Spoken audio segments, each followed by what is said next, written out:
अस्सलामु अलैकुम वरहमतुल्लाहि वबरकातुह।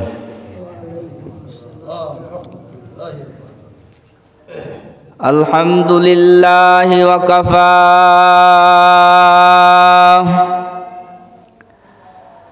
वस्सलातु वस्सलामु अला इबादिहिल्लज़ीना अस्तफ़ा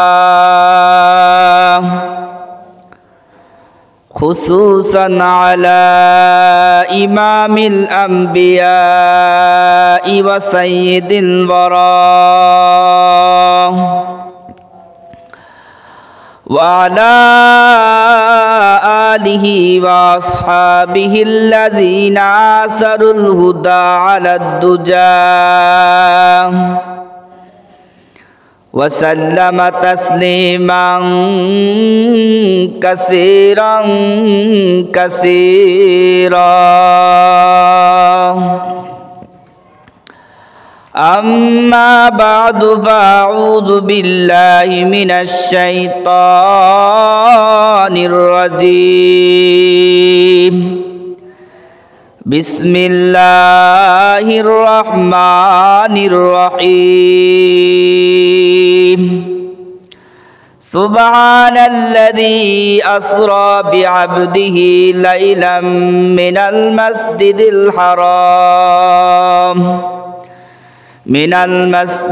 हराम इलल मस्जिदिल अक़सल्लज़ी बारकना हौलहु लिनुरियहु मिन आयातिना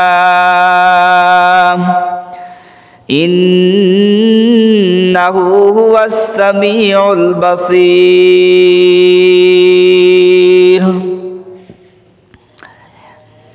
सदक़ल्लाहुल अलीयुल अज़ीम व सदक़ रसूलुहुन नबियुल करीम व नहनु अला ज़ालिका लमिनश शाहिदीन वश्शाकिरीन वज़्ज़ाकिरीन वल्हम्दुलिल्लाहि रब्बिल आलमीन।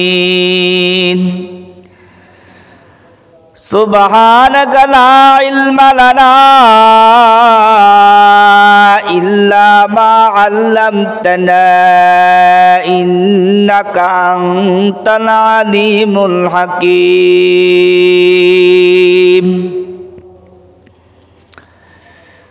उल्फत में बराबर है अफ़ाहू के ज़फ़ाहू, उल्फत में बराबर है अफ़ाहू के ज़फ़ाहू। हर चीज़ में लज़्ज़त है अगर दिल में मज़ा हो, हर चीज़ में लज़्ज़त है अगर दिल में मज़ा हो। ला इलाहा इल्लल्लाह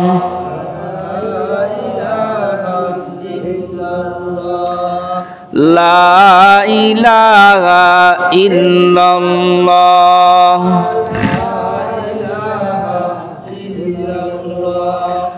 ला इलाहा इल्लल्लाह। अल्लाह अल्लाह क्या मुबारक नाम है, अल्लाह अल्लाह क्या मुबारक नाम है। अल्लाह अल्लाह मोमिनों का काम है। ला इलाहा इल्लल्लाह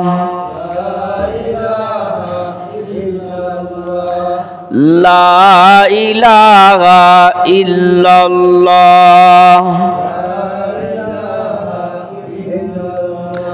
ला इलाहा इल्लल्लाहु मुहम्मदुर रसूलुल्लाह सल्लल्लाहु अलैहि वसल्लम सल्लल्लाहु अलैहि वसल्लम सल्लल्लाहु ताआला अलैहि वसल्लम।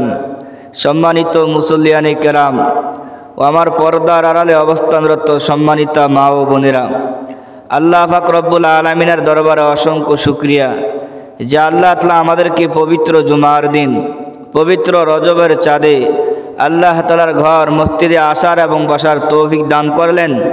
এজন্য আমরা সবাই শুকরিয়া তান পড়ি আলহামদুলিল্লাহ।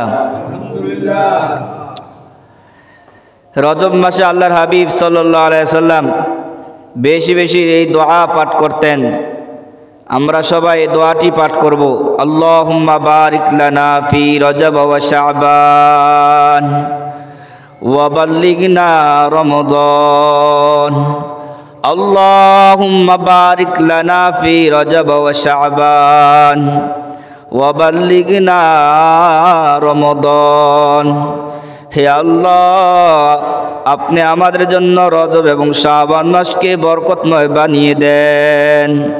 ওয়া বাল্লিগনা রমাদান, আপনি আমাদের হায়াত দীর্ঘায়িত করে রমজান পর্যন্ত পৌঁছে দেন। আমিন আমিন। এই দোয়া আল্লাহ তাআলার কাছে আমরা বেশি বেশি করে পাঠ করব। হ্যাঁ, যখনই মনে হয় তখন এই দোয়া আমরা পাঠ করব। এই রজব মাসে আল্লাহর হাবিব সাল্লাল্লাহু আলাইহি সাল্লামের মেরাজ হয়েছে, শবে মেরাজ। মেরাজটা হয়েছে আপনার প্রসিদ্ধ কোল হলো 26 তারিখ বিকালবেলা। কত তারিখ ভাই?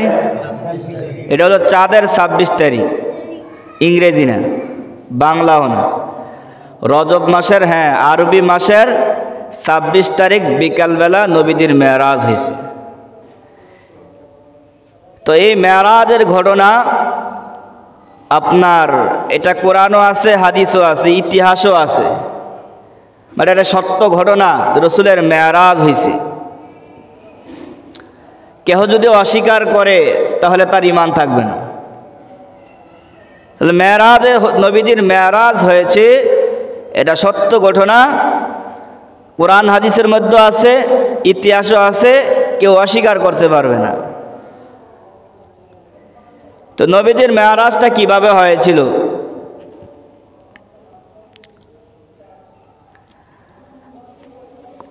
কাফেররা সবাই ষড়যন্ত্র করো, সবাই গোল মিটিং করলো। কাফেররা সবাই মিলে বসলো, তারা ষড়যন্ত্র করলো। এই 26 তারিখ 26শে রজব বিকালবেলা কাফেররা সবাই মিলে তারা সবাই বসলো, সিদ্ধান্ত করলো যে তারা নবীজিকে আজকে রাত্রে হত্যা করবে। নাউজুবিল্লাহ। এটা কত তারিখে ভাই? 26শে রজব বিকালবেলা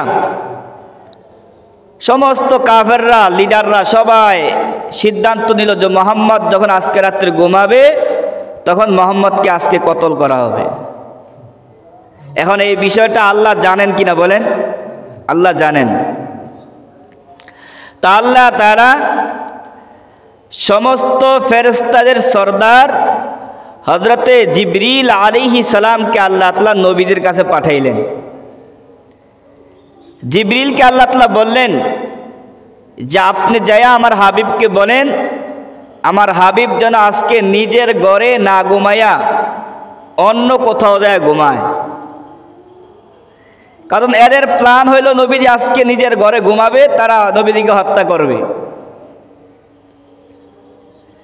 তো জিবরিলকে আল্লাহ তাআলা নির্দেশ দিয়া পাঠাইলেন যে আমার হাবিবকে যে আপনি বলেন এই সুসংবাদটা দিয়া দেন যে আল্লাহ আপনাকে বলছে আজকে নিজের বিছানায় না ঘুমায়া অন্য কোথাও ঘুমানোর জন্য।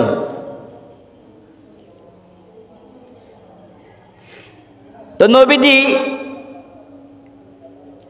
জিবরিল নবীদের কাছে আসলেন। ঘটনাটা হচ্ছে 26শে রজব বিকালবেলা জিবরিল আল্লাহ তাআলার নির্দেশ মোতাবেক নবীদের কাছে আসলেন। এসে বললেন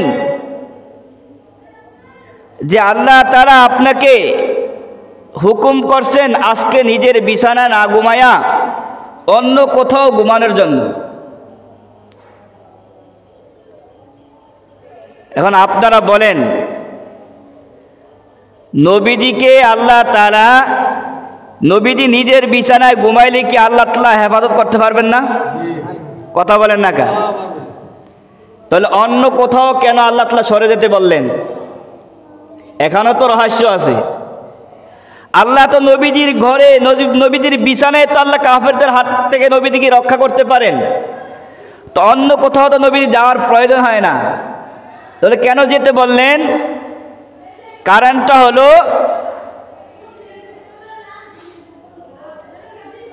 আল্লাহ তাআলা এমনটা করেন না যে নবীজির বিছানাকে আল্লাহ তাআলা নবীজিকে হেফাজত করবেন, কারণ নিজের জান বাঁচানো আমরা বলি না ফরজ, বলি কি না?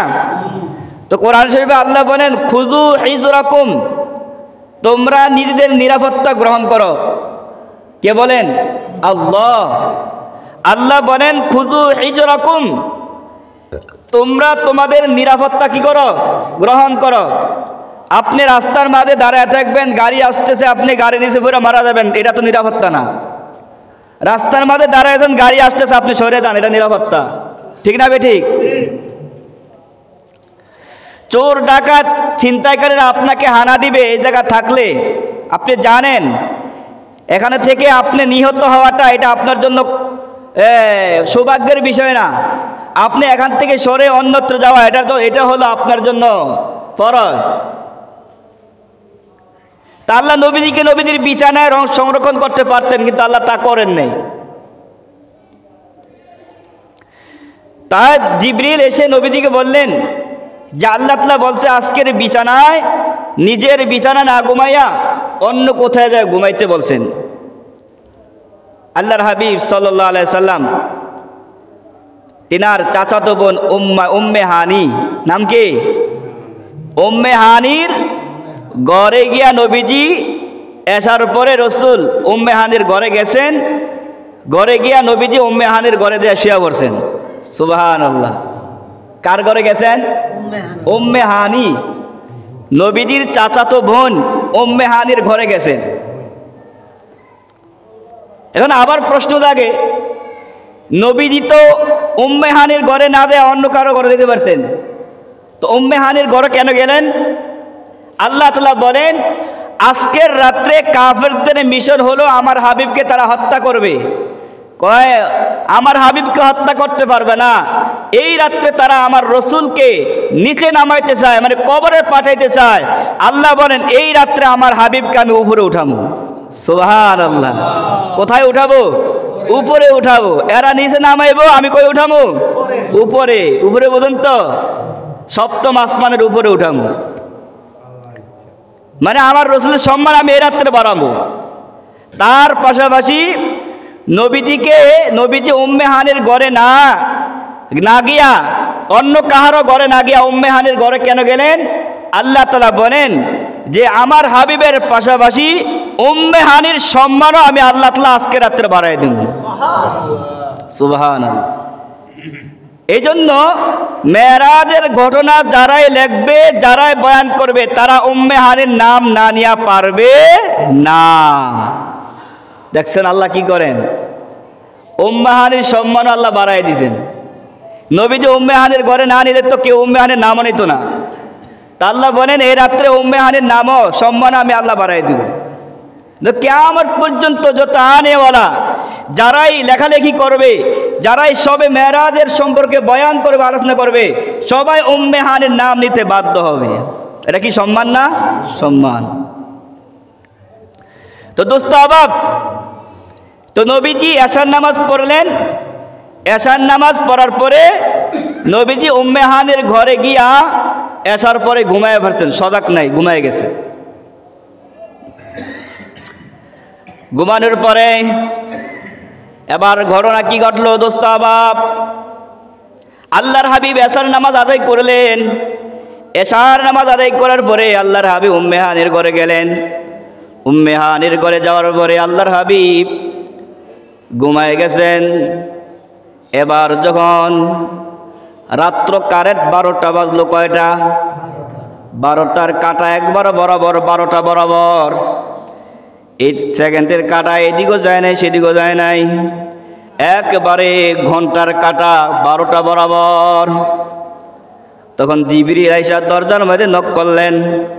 কটা বাজে? রাত্রে 12টা বাজে। নবীজি ঘুমায় গেছেন এশার পরে। আইসা জিবরিল দরজার মধ্যে নক করলেন। আল্লাহর হাবিবের ঘুম ভেঙে গেল। আল্লাহর হাবিব বললেন, ভাই কে তুমি? মান আনতা? তুমি কে? এবার যিনি দরজায় আঘাত করলেন তিনি বললেন, আনা জিবরিল। আনা আসসালাতু ওয়াসসালামু আলাইকা ইয়া রাসূলুল্লাহ, আসসালাতু ওয়াসসালামু আলাইকা ইয়া রাসূলুল্লাহ, আনা জিবরাইল। জিবরাইল দরজার বাহির থেকে বলতেছে, হুজুর আমি জিবরাইল, আপনি একটু উঠেন। আল্লাহর হাবিব বললেন, তুমি এত রাত্রে কেন আসলা? হুজুর আপনি একটু মেহরবানি করে উঠেন, উঠে দরজা খোলেন, দরজা খুলে একটু বাইরে আসেন, আপনার সাথে কাজ আছে। আল্লাহর হাবিব সাল্লাল্লাহু আলাইহি ওয়াসাল্লাম বুঝতে পারলেন জিবরিল তো নিজের থেকে কিছু বলবে না, আল্লাহ যা জিবরিল কি শিখায় দেয় তাই জিবরিল এসে আমাকে জানাবে। দোস্ত বাপ, আল্লাহর হাবিব ঘুম থেকে উঠে গেলেন, দরজা খুললেন, জিবরিল দরজার বাইরে দাঁড়ানো। এবার আল্লাহর হাবিব বাইরে আসলেন, বাইরে আসার পরে আল্লাহর হাবিবকে জিবরিল বললেন, এবার পাশে একটা ছিল, আল্লাহর হাবিবকে জিবরিল নিয়ে গেলেন কোথায়? হাতিমে কাবা। কোথায় নিয়ে গেলেন? হাতিমে কাবায় নিয়ে গেলেন। নবী যখন ঘুম থেকে উঠা দরজা খুইলা বের হইলেন, এবার জিবরিল নবীজিকে নিয়ে হাতিমে কাবায় নিয়ে গেলেন। হাতিমে কাবা নিয়ে যাওয়ার পরে জিবরিল বললেন, ওগো আল্লাহর হাবিব, আপনি একটু চিত হয়ে শোন। কিভাবে? চিত হয়ে এভাবে একটু শোন।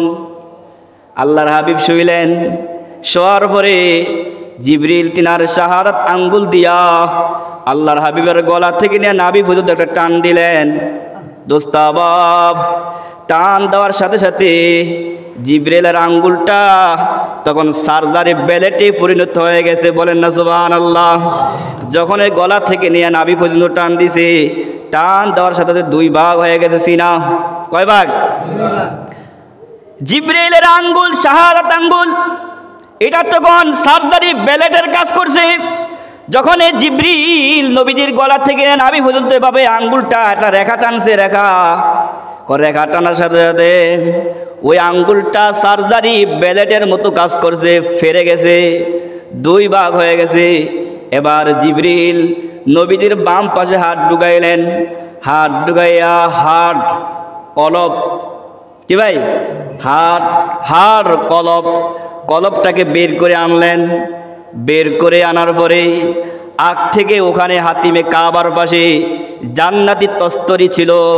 ওই জান্নাতি তস্তরির মধ্যে এক রওয়ায়াতের মধ্যে আছে জমজমের পানি ছিল, আর এক রওয়ায়াতের মধ্যে আছে আপনার হাউজে কাউসারের পানি ছিল। দোস্তাবাব, এবার ওই জান্নাতি তস্তুরির মধ্যে, যেই তস্তুরির মধ্যে হাউজে কাউসারের পানি ছিল অথবা আপনার জমজমের পানি ছিল, এবার জিবরিল ওই তস্তুরির মধ্যে আপনার নবীজির হাত কলবটাকে বের করে ভালো করে কসলায় ধুইলেন। কি করলেন? ভালো করে কসলায় ধুইলেন। ধোয়ার পরে এবার জিবরিল আবার ভিতরে হাত ঢুকাইলেন, হাত ঢুকাইয়া আবার ভিতরে সেভ করে দিলেন। সেভ করার পরে এভাবে জিবরিল চাপ দিছে, চাপ দেওয়ার পরে আবার নবীজি সিনা লেগে গেছে। সুবহানাল্লাহ। দেখছেন নি কি অবস্থা, কি চিকিৎসক লাগাইয়া ভিতরে এভাবে চাপ দিছে, নবীজির পুরা সিনা জোড়া লেগে গেছে। সুবহানাল্লাহ। সিলাই লাগে নাই, সুতার কাজ লাগে নাই, সিলাইও লাগে নাই। এক সপ্তাহ, 2 সপ্তাহ, 1 মাস রেস্টে থাকা লাগে নাই, আগের মতো ভালো হয়ে গেছে। সুবহানাল্লাহ বলেন। সুবহান। দোস্তাবাব, এবার জিবরিল ওই হাতিমে কাবার পাশে আগ থেকে একটা বোরাক ছিল, একটা বোরাক রাখা ছিল। বোরাক এটা বারকুন থেকে, অর্থ হলো বিদ্যুতের চাইতে দ্রুতগামী। কার চাইতে? বিদ্যুতের চাইতে দ্রুতগামী একটা বাহন রাখা হয়েছে।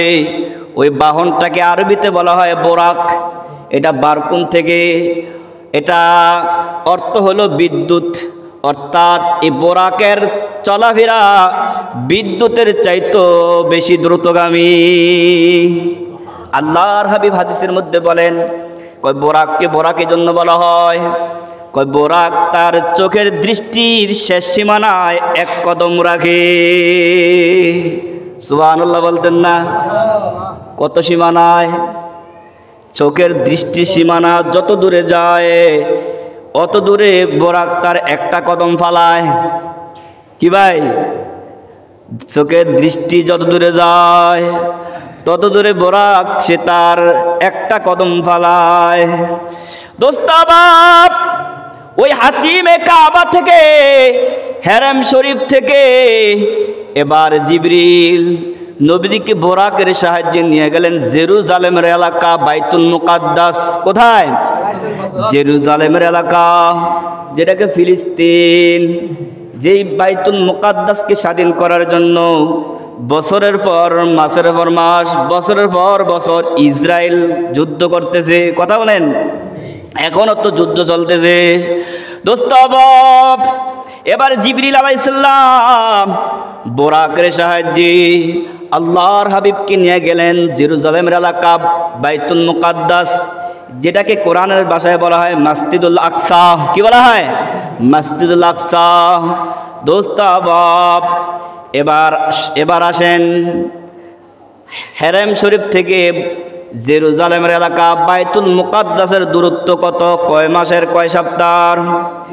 কয় তৎকালীন যুগের বাণিজ্যিক কাফেলা, তৎকালীন যুগের বাণিজ্যিক কাফেলা তারা যখন ওটের মধ্যে সাওয়ার হইয়া ব্যবসা করার জন্য তারা জেরুজালেমের এলাকায় বাইতুল মুকাদ্দাস যাইত, তখন যাইতে সময় লাগতো 1 মাসের। কয় মাসের? 1 মাসের সময় লাগতো। আবার আসতো সময় লাগতো 1 মাসের। তাহলে আসা যাওয়া কয় মাস? 2 মাসের সময় লাগতো। কিন্তু জিবরিল আলাইহিস সালাম নবীজিকে নিয়া 1 মাসের 2 মাসের সময় লাগে নাই, 1 মাসের সময় লাগে নাই, 2 মাসের সময় লাগে নাই। ফি তরফাত আইনিন, কয় জিবরিল নবীজিকে নিয়া চোখ বন্ধ করছে, চোখ খোলার পরে দেখি বাইতুল মুকাদ্দাস। সুবহানাল্লাহ বলেন না? ফি তরফাত আইনিন, চোখের পলকে চোখ টিবরাইছে, চোখ বন্ধ করছে, চোখ খোলার পরে দেখে বাইতুল মুকাদ্দাস। বলেন না সুবহানাল্লাহ?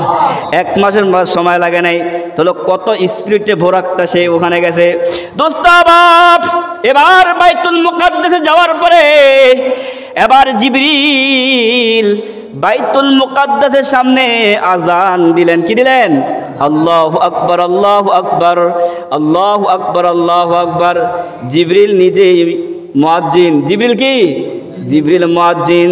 বাইতুল মুকাদ্দাসে জিবরিল নিজে আজান দিলেন। আজান দেওয়ার পরে বোরাকটাকে বাহিরে একটা খুঁটির সাথে বাঁধলেন। বাঁধার পরে এবার জিবরিল নবীজিকে ভিতরে ঢুকলেন, নবীজিকে নিয়ে। কোথায়? কার ভিতরে? বাইতুল মুকাদ্দাস, যেটাকে কোরআনের ভাষায় বলা হয় মসজিদুল আকসা। দোস্তাবাব, এবার জিবরিল নবীজিকে নিয়া বাইতুল মুকাদ্দাসের ভিতরে ঢুকলেন। ঢুকার পরে নবীজি অবাক, আশ্চর্য হয়ে গেলেন। হায় হায়, ভিতরে তো 1.25 লক্ষ আম্বিয়া রসুল, মানুষ আর মানুষ। নবীজি মানুষ দিকে হতবাক হয়ে গেলেন, অবাক হয়ে গেলেন। এখানে খালি নবী রসুল, নবী রসুল। কি? নবী রসুল। এভাবে 1.25 লক্ষ নবী রসুল ছিল। কত? 1.25 লক্ষ নবী রসুল ওখানে আল্লাহ হাজির করলেন। আল্লাহর হাবিব বললেন, ভাই জিবরিল এরা কারা? জিবরিল বলল, হুজুর এরা আপনার পূর্বের সমস্ত নবী রসুল এখানে দাঁড়িয়ে আছে, তারা নামাজ 2 রাকাত নামাজ পড়বে আপনার পিছনে, কাতার বন্দি হয়েছে। ওই যে সামনে মেহরাবের সামনে যায় নামাজ বিছানো, ওটা আপনার জায়গা। সমস্ত নবী রসুলরা তারা জামাত বন্দি হইয়া, কাতার বন্দি হইয়া অপেক্ষায় আছে, আপনি ইমামতি করবেন, তারা আপনার পিছনে 2 রাকাত নামাজ পড়বে। বাদজিকু ইয়ামনাতে মুস্তাফা আকে আলম ইয়াফতে আজ নূর সফা সাইয়্যিদুল কাউনাইন খতমুল মুরসালিন आके रामुद बुअद फखरुल अव्वलीन आके आमद नो फलक मेराज हो अम्बिया ओ अवलिया मोहताज हो। दोस्त अबाब एबार जिब्रिल नबीजीके धइरा सामने बाড়ায় दिलेन। नबीजी इमामतिते सबाई नामाज पढ़लेन। सुबहानाल्लाह। দোস্তাবাব, এখন অনেকগুলো প্রশ্ন জাগে। আল্লাহর হাবিবকে আল্লাহ তাআলা বাইতুল মুকাদ্দাসে কেন নিয়ে গেলেন? কেন নিয়ে গেলেন? নামাজ পড়লে তো নবীজি হারাম শরীফে নামাজ পড়তে পারতেন, ঠিক না বে ঠিক? ওখানে কেন নিয়ে নামাজ পড়াইলেন? কয় ১৬ লক্ষ পয়গম্বর, তখন দারুণ ক্ষমতা এত বড় ছিল না যে ১৬ লক্ষ পয়গম্বর হারাম শরীফে ধরবে। সরল ১৬ লক্ষ পয়গম্বর, সবার জায়গা হবে না, সংকুলান হবে না। আর তখন ওই মসজিদে আকসা বাইতুল মুকাদ্দাসে ১৬ লক্ষ পয়গম্বর সবাই দাঁড়াইতে পারবে। ওই জায়গাটা বড় ছিল, এই জন্য ওখানে আল্লাহ তাআলা সবাইকে জমা করছেন। সুবহানাল্লাহ। দোস্ত আবাব, আল্লাহ তাআলা এই একটা হলো ইসরা আর একটা হলো মেরাজ। ইসরা হলো আপনার ভূমি টু ভূমি সফর, অর্থাৎ হারাম শরীফ থেকে বাইতুল মুকাদ্দাস পর্যন্ত এই সফরটাকে বলা হয় ইসরা আরবি ভাষায়। আর মেরাজ বলা হয় বাইতুল মুকাদ্দাস থেকে নিয়ে ঊর্ধ্ব জগৎ ভ্রমণ করা, অর্থাৎ নবীজি সপ্তম আসমান উপর পর্যন্ত যে ভ্রমণ করছেন, হ্যাঁ আল্লাহর সাথে রসুলের সাক্ষাৎ হয়েছে, নবীজি জান্নাত জাহান্নাম দেখছেন, হ্যাঁ সব কিছু দেখার পরে আবার যখন চলে আসছেন, এই বাইতুল মুকাদ্দাস যে ভ্রমণটা হয়েছে এটাকে বলা হয় মেরাজ। এটা কি বলা হয় ভাই? মেরাজ। এখন নবীজিকে আল্লাহ তাআলা ওখানে নামাজ না পড়াইয়া এখানে পড়াইলেন। হ্যাঁ, 2 রাকাত নামাজ কেন সফরের উপরে পড়াইলেন? এই নামাজটা ছিল সালাতুল হাজাত। কি নামাজ ছিল ভাই? সালাতুল হাজাত। আল্লাহ তাআলা গোটা উম্মতকে বুঝাইতেছেন, ও উম্মতেরা, আমার হাবিবকে আমার কাছে আনার পূর্বে আমি 2 রাকাত নামাজ পড়ায় আনছি। এই জন্য আমার হাবিবকে আমি বলছি, হাবিব আমার, আপনি 2 রাকাত নামাজ পড়েন। হ্যাঁ, 2 রাকাত নামাজ পড়লে আপনার এই বিশাল ভ্রমণ আপনার জন্য সহজ হয়ে যাবে। সুবহানাল্লাহ। কত দূরত্ব, কত দূরের সফর! এক আসমান থেকে আরেক আসমানের দূরত্ব হলো 500 বছরের রাস্তা। কত বছরের? এক আসমান থেকে আরেক আসমান পর্যন্ত দূরত্ব হলো 500 বছরের রাস্তা। এই বিশাল 7টা আসমান, এই 7টা আসমান ভ্রমণ করে আবার জান্নাত জাহান্নাম দেখে আল্লাহর সাথে কথা বলে আবার দুনিয়াতে এসে আবার মসজিদে হারামে আইসা ফজর নামাজ পড়ানো, এটা সহজ কথা না। এটা সহজ করার জন্য আল্লাহ তাআলা রসুলকে দ্বারা 2 রাকাত নামাজ পড়াই নিলেন। সুবহানাল্লাহ। এখন জামাতে কেন পড়াইলেন? জামাত দিয়া বুঝাইছেন সকল আম্বিয়া রসুলদেরকে ওখানে আল্লাহ তাআলা জমা করছেন, জামাতে নামাজ পড়াইলেন। তার উদ্দেশ্য হলো যে একা একা নামাজের চাইতে জামাতের নামাজ গুরুত্ব বেশি। কি ভাই? একা একা নামাজের চাইতে জামাতের গুরুত্ব কি বেশি। নবীজিকে আল্লাহ তাআলা মসজিদে হারামে 2 রাকাত নামাজ ওখানে তো পড়তে পারতেন একা একা। আল্লাহ বললেন না, আপনি জামাতে নামাজ পড়েন। একা একই নামাজ চাইতে জামাতে নামাজ পড়ার পুণ্যতা অনেক বেশি। সুবহানাল্লাহ। দোস্তাবাব, এই যে আল্লাহ তাআলা রসুলকে মেরাজে নিয়ে গেলেন, মেরাজে নিয়ে যাওয়ার আগেই আল্লাহ তাআলা রসুলের মাধ্যমে, হ্যাঁ সকল আম্বিয়া রসুলদের মাধ্যমে আল্লাহ তাআলা রসুলের ইমামতে 2 রাকাত নামাজ পড়াইলেন। এই 2 রাকাত নামাজ আপনার, তার মানে আল্লাহ বুঝাইছেন যে সকল কাজের মধ্যে, সকল কাজের চাইতে, হ্যাঁ দুনিয়ার মধ্যে যত কাজ আছে সকল কাজের চাইতে উত্তম কাজ হলো নামাজ। কি ভাই? সকল কাজের মধ্যে উত্তম কাজ কি? নামাজ। দুনিয়াতে যত কাজ আছে, যত কাজ আছে সকল কাজের চাইতে উত্তম কাজ হলো নামাজ। এবং আরেকটা আল্লাহ তাআলা বুঝাইছেন যে দুনিয়ার মধ্যে যত পেশা আছে সমস্ত পেশার মধ্যে উত্তম পেশা হলো ইমামতি। কে ভাই? রসুলের ইমামতের মাধ্যমে আল্লাহ তাআলা সেটা উম্মতকে আল্লাহ বুঝাইছেন। তো দোস্ত আহবাব, এই জন্য আমরা যেই কোনো কাজ করার পূর্বে আমাদের যদি সামনে কঠিন থেকে কঠিন কাজ আমাদের সামনে হাজির হয়, তখন আমরা সালাতুল হাজাত নামাজ পড়ব। কি পড়ব ভাই? 2 রাকাত সালাতুল হাজাত প্রয়োজনের নামাজ আমরা পড়ব, পরে আল্লাহর কাছে দোয়া করব, এরপরে আমরা ওই কাজটা করা শুরু করব। যদি কোথাও দূরে সফর ভ্রমণ করি, সফরে রওনা দেই, আল্লাহর কাছে 2 রাকাত নামাজ পড়ে তারপরে দোয়া করব। আল্লাহ তাআলা নামাজের উসিলায় আপনার এই বিশাল দূরত্বের সফর আল্লাহ তাআলা আসান করে দিবেন। যেমন নবীজিকে আল্লাহ তাআলা মেরাজে যাওয়ার পূর্বে 2 রাকাত, হ্যাঁ সালাতুল হাজাত নবীজি দ্বারা আল্লাহ তাআলা পড়ায় নিয়েছেন নবীদের ইমামতিতে। হ্যাঁ, এটা দ্বারা উদ্দেশ্য হলো, হ্যাঁ হাবিব আমার, আপনি 2 রাকাত নামাজ পড়লেন, এই 2 রাকাত নামাজের মাধ্যমে আপনার এই ঊর্ধ্ব জগতের ভ্রমণ আপনার জন্য আমি আল্লাহ তাআলা আসান করে দিব। সুবহানাল্লাহ, সুবহানাল্লাহ। এই জন্য ভাই আল্লাহ বলেন ওয়াস্তাঈনু বিস-সাবরি ওয়াস-সালাহ, যে তোমরা আল্লাহ তাআলার কাছে সাহায্য চাও নামাজের মাধ্যমে। কিসের মাধ্যমে ভাই? নামাজের মাধ্যমে আল্লাহ তাআলার কাছে সাহায্য চাও। তাই আমরা আসি, হ্যাঁ, নামাজের মাধ্যমে যে কোনো বিপদ আপদে আমরা আল্লাহ তাআলার শরণাপন্ন হই, আল্লাহ তাআলার ধারস্থ হই, আমরা নামাজ পড়ি, আল্লাহর কাছে চাই, ইনশাআল্লাহ আমাদের ব্যবসা বাণিজ্য, হ্যাঁ, সংসার যত কিছু আছে আল্লাহ তাআলা শান্তির ফায়সালা করবেন। না যদি আমরা নামাজ পড়ি ভাই, নামাজ ছাড়া যাবে না। আল্লাহ তাআলা আমাদের সবাইকে, হ্যাঁ, বেশি বেশি করে নামাজ পড়ার তৌফিক দান করুক। আমরা সকলে